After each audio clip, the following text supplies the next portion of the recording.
பிரியமானவர்களே, இன்னைக்கு ஆண்டவர் நம்ம கிட்ட பேசுற வார்த்தை என்னன்னு பார்க்கலாமா? மீகா 6வது அதிகாரம் 8வது வசனம். மனுஷனே நன்மை இன்னதென்று அவர் உனக்கு அறிவித்திருக்கிறார்.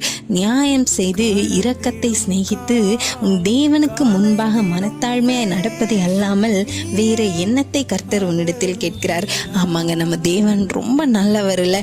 அவர் எனக்கு அதை செய் இதை செய்யன்னு பெருசா ஆண்டவர் நம்ம கிட்ட எதுவுமே கேட்கறது இல்லைங்க. அவர் கேட்கறதெல்லாம் ரொம்ப சிம்பிளான விஷயம்தான். அதில் இந்த வசனம் ரொம்ப தெளிவாக சொல்லுது, நம்ம ஆண்டரை ஏற்றுக்கொண்டு நம்ம நியாயம் செய்கிறவர்களாக இருக்கணும், இரக்கத்தை சிநேகிக்கிறவர்களாக இருக்கணும், நம்ம தேவாதி தேவனுக்கு முன்பாக நம்ம மனத்தாழ்மையாக உள்ளவர்களாக இருக்கணுங்க. இந்த 3 காரியத்தையும் அழகாக இந்த வேத வசனம் நமக்கு சொல்லி கொடுக்குதுல்ல. இதன்படியெல்லாம் நீங்கள் செய்யும்போது ஆண்டவர் உங்களை ரொம்ப நேசிக்கிறவராக இருப்பார். ஆண்டோட இருதயத்துக்கு நீங்களும் ரொம்ப ஏற்றவர்களாக இருப்பீங்க. Friends, have a good day. Amen.